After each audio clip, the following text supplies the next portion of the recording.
શું નામ આપનું? મયંકરાજ. મયંકરાજ, એક માતાજીના ઉપાસક તરીકે આપનું શું માનવું કે નવરાત્રીમાં માટીનો ગરબો લાવી ઉપવાસ કરી 8 દિવસ અનુષ્ઠાન વાળી નવરાત્રીની ઉજવણી કેવી રીતે થાય અને તેનું ધાર્મિક મહાત્મ્ય શું છે? યા દેવી સર્વભૂતેષુ શક્તિરૂપેણ સંસ્થિતા નમસ્તસ્યે નમસ્તસ્યે નમસ્તસ્યે નમો નમઃ.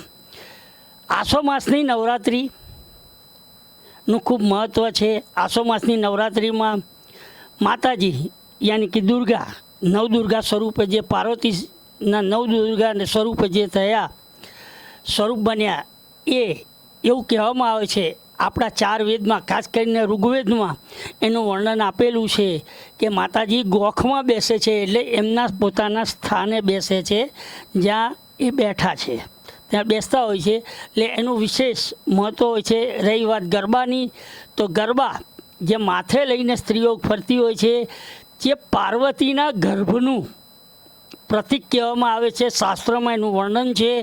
અને એ પાર્વતીના ગર્ભનું જે પ્રતીક રૂપે જે ઉર્જા છે, એ બહેનો માતાઓ જે માથે લઈને ફરે છે, ગરબા ગોળ ઘૂમે છે. અધરવાઇઝ એવું પણ ક્યાંક જોવા મળ્યું છે કે ગરબાને વચ્ચે મૂકે છે, જે માટલીનો ગરબો હોય છે, કાણાવાળો ગરબો હોય છે, જે વચ્ચે મૂકે છે, એમાં દીવડો ઝળકતો હોય છે, અને વચ્ચે મૂકી અને ચારે બાજુ એ ગરબા ગાતા હોય છે. ચાહે માથે મૂકે યા ગરબા ચારે બાજુ ગાય, વચ્ચે મૂકીને એ એક ઉર્જાનું પ્રતીક છે. એક ઉર્જા પ્રાપ્ત સ્ત્રીઓને થતી હોય છે. અહીંયા ધાર્મિકમાં આઠમ ને નોમનું એટલું જ મહત્વ છે નવરાત્રીમાં, તો એ મહાત્મ્ય શું છે? નવરાત્રિના 8 દિવસ અનુષ્ઠાન થતા હોય છે.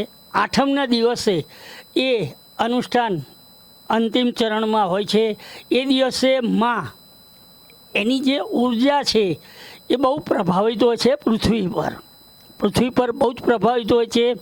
હા, સૂર્ય અને ચંદ્રની વાત કરીએ આપણે ડીપમાં નથી જવું એસ્ટ્રોલોજીમાં, પણ એની ઉર્જા આઠમના દિવસે સૂર્યથી 4થા સ્થાનમાં ચંદ્ર હોય છે, માટે એની ઉર્જા વધી જતી હોય છે.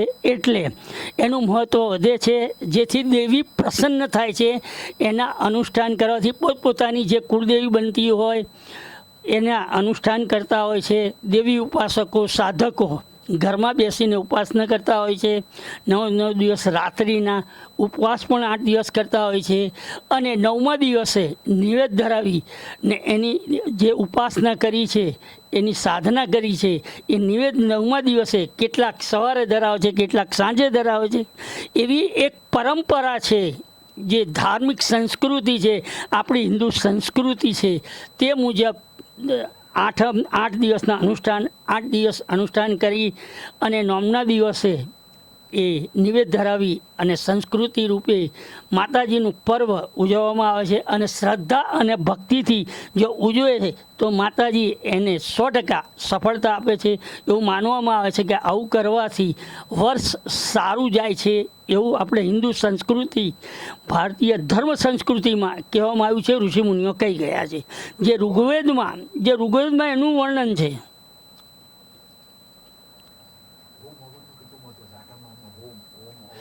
આઠમના દિવસે ઘણી જગ્યાએ મંદિરોમાં જોવામાં આવ્યું છે, અને કેટલીક જગ્યાએ લોકોના ઘરે જે ઉપાસકો છે, દેવી ઉપાસકો છે, જેમની પરંપરા ચાલતી આવી છે, ઘરમાં અનાદિકાળથી એમના જે પિતૃઓ જે ગયા, એટલે કે ઘરની અંદર પરંપરા ચાલતી આવી છે.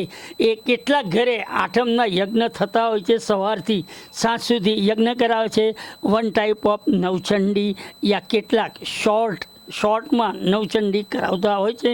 અને મંદિરોમાં સવારથી સાંજ સુધી કેટલીક જગ્યાએ, જેવા કે અંબાજી, આપણા મોટા અંબાજી લઈએ, બહુચરાજી લઈએ, ચોટીલા લઈએ, એવા જે આપણા શક્તિપીઠો છે, 51 શક્તિપીઠો છે, એ 51 શક્તિપીઠોમાં આઠમના યજ્ઞ થતા જોયા છે, સાંભળ્યા છે અને પ્રત્યક્ષ રૂપે જોયા છે.